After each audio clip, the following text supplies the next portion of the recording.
Hello everybody, welcome back to another video. Today I want to talk about tuning your kick drums. I recently did a stream where I had a little bit of a discussion with some of the viewers about how we should tune our kick drums and how we should think about that, and I wanted to give my opinion on this. Now everybody is going to have their own different methods of doing so and their own different ways of actually tuning kick drums. So this video is not going to be one of those videos where I'm going to say this is how you should do it and these are the ways that are wrong. I'm just going to give you my considerations.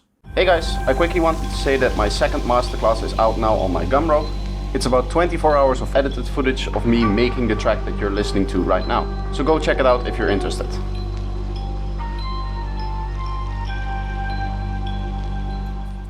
So within this project here, as you can see, I am making my kick drums. And I like to make my kick drums from scratch in different projects and then just use them as samples within my own projects.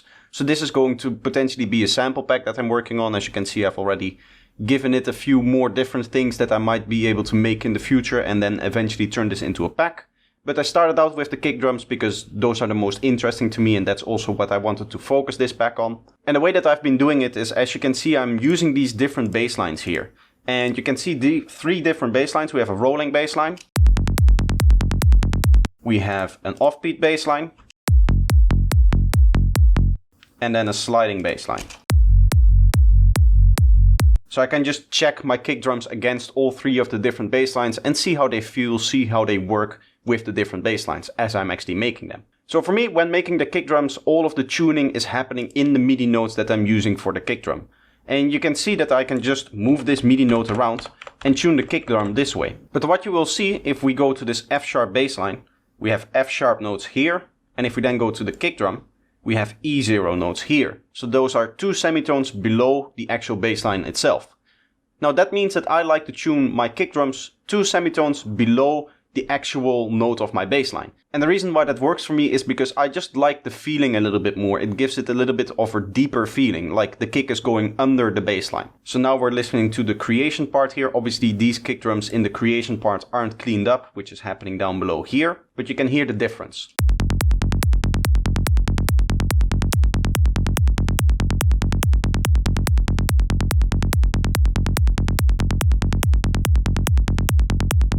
The best way to listen to these differences is by taking your master here and just adding an EQ. And we mainly want to focus on kind of the lower energies here.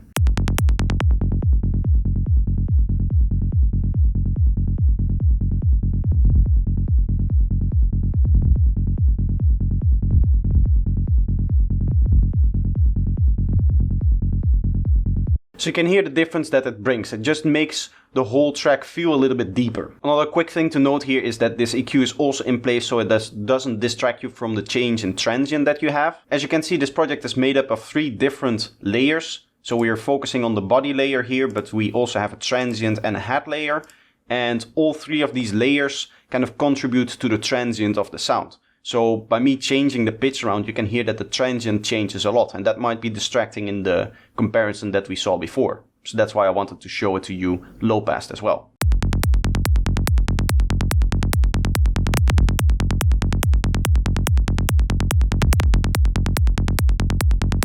Do you hear how the transient is actually changing there? We want to avoid listening to those changes when it comes to actually tuning your kick drums. So the argument is often made that you have to work with the key of your bass line to actually tune your kick drums. And I don't really buy that.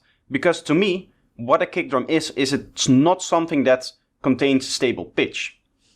If I go into the synthesis part and we go into Serum here, you can see that there's this curve here which is actually making my kick drum, and there's never a stable pitch in here. There's never a point where the pitch is just horizontal. It's always kind of going down a little bit. So the pitch is always changing. To me, that signifies that there is no real way to talk about the key of your kick. So what I like to do is to work on tone. And the tone is a little bit less defined. There's not a real measurement that you would be able to do to say what the tone of a bass line is or tone of a kick and bass. Really, when we're talking about tuning a kick drum to a bass line, we're talking about the combination of the two. How do they sound together? Because at the end of the day, that's what's important. Now, obviously, when you're making kick drums, you might have a little bit of a different approach. Maybe you do have a stable pitch, and in that case, it makes a little bit more sense talking about the stable pitch of the kick. But for me, it doesn't, because I like my kick drums pitching down all the way, because that just gives a little bit more punch, a little bit more depth to the kick drum. What matters to me when tuning my kick drums to my bass line is much more about the separation. What I like to do is, if we zoom into these two kick drums here, and you see what change I've actually made here, and we look specifically to this line, which is where the bass line hits, you can see that I've changed the phase here between here and here. You can see that these waveforms are opposing. And I like my bass lines to sit right here in the 0 square. Obviously your bassline transient is going to sit right here on the grid if you're doing things well. And we can verify that by looking into SizeScope. If we look at the layers and we zoom in into the second part, you can see that my bassline is sitting not exactly on the grid, but it's slightly after that. There's half a millisecond between that, so that's not really a big deal. But it is sitting around this grid area. And what I like to do is I like to have that area be a 0 crossing. So as you can see, where the transient hits, the kick drum is essentially 0. So the transient is going to sum together right here, and it's going to have enough space to do so. You can see that the sum is not louder than the kick and bass itself. And really, personally, I think that is what we should strive for when we're making a kick and bass, is that the kick and the bass together is not louder than either one of them. For me personally, I like to think that it helps in the mix to just make the mix a little bit louder. If you're going to have your kick and bass together louder than your kick or your bass separately, then that means that you're going to have issues when it comes to actually finalizing your track, especially if you don't take notice of this fact, if you don't realize that this is happening, that these two are summing together to cause a massive spike in amplitude somewhere, and it's going into your limiter, and then your limiter is going to distort, and then you're going to have all kinds of issues. So generally speaking, I like to limit myself to making my kick and bass in such a way that they don't become louder when they're summed together than their individual parts are. So that means that one of the things that I have to do is I have to make sure that there's a 0 crossing here. And this is kind of interesting, the way that I've been doing it, because the way that I've been doing it is going into here. You can see I have a whole bunch of processing chains. This one is for beat 33. So we'll go processing chain 33, and we can see that we have an EQ with a low cut. Let's now have a look at what that low cut is actually doing.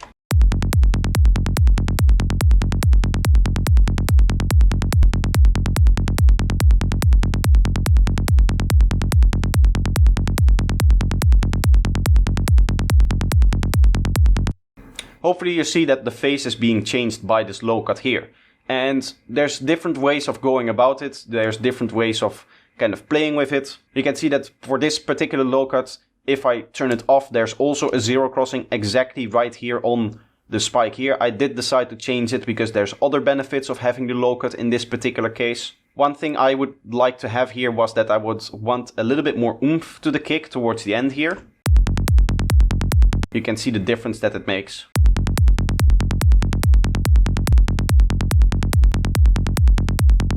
It extends the kick. So that means that the bass is going to come through a little bit louder. But that means that we're using the post-stringing and the phase shift that come as kind of like a negative side effect of EQing. Usually it's associated negatively with EQing, and we're using them in a positive way. We're using them to improve our kick drums. But this does mean that we need to clean it up. You can see that there's a post-stringing in here. We don't generally want that. So what I've been doing in here is, as you can see, I've been recording it, taking my kick drum like this, placing it in here, and then just deleting this part.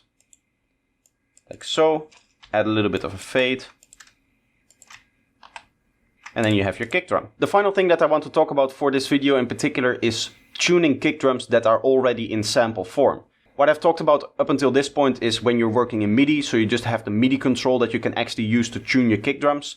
In this case, we don't have that luxury, and just going in here and pitching it around sounds really, really rough. So here's the kick drum as the original. If I start to pitch that,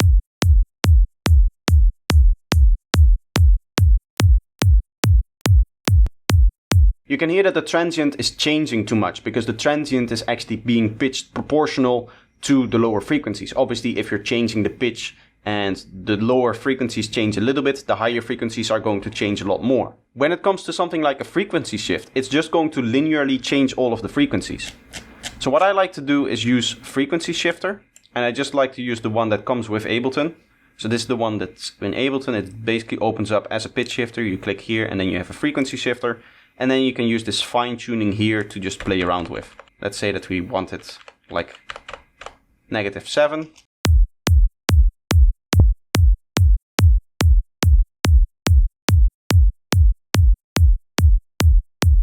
You can hear that the higher frequencies, the transients, aren't actually changing. Well, they are changing, but it's so small of a change that it's not noticeable. The final thing that I want to show you is that there's a little bit of a problem here, and that will show up right here if I play it in an oscilloscope.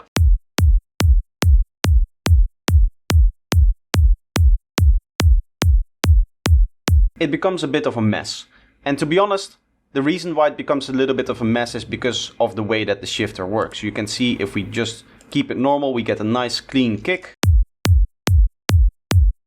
But as soon as we turn it on, it becomes a mess. It's also not consistent, so you can see that it's constantly changing. And that's really because pitch shifters were designed not really to just tune kick drums like that. And really what you want with your kick drum, if you're playing it over and over again, is that you have a stable kick drum, right? So what you would go and do is you would record a bunch of these versions, pick the best one, pick the cleanest one, and then just use that for your actual kick drum. You wouldn't use this technique on your main kick track all the time and just leaving it on there. You would want to resample this. So these were all of the considerations that I have in regards to kick drum tuning. I hope this video was interesting. I hope there were a few different techniques that I was able to show you. If you did enjoy this video, then let me know by leaving a like. That's the best way for me to gauge if you guys are actually liking the content. If you have anything that you want to add to the discussion, you can do so by leaving a comment down below or going onto my Discord server. Finally, if you're new here and you want to see more of what I do on this channel, then make sure that you're subscribed. You can also turn on bell notifications to get notified by YouTube whenever I upload something. But that's going to be it for today. I hope you enjoyed it and I hope to see you in the next one. Bye bye.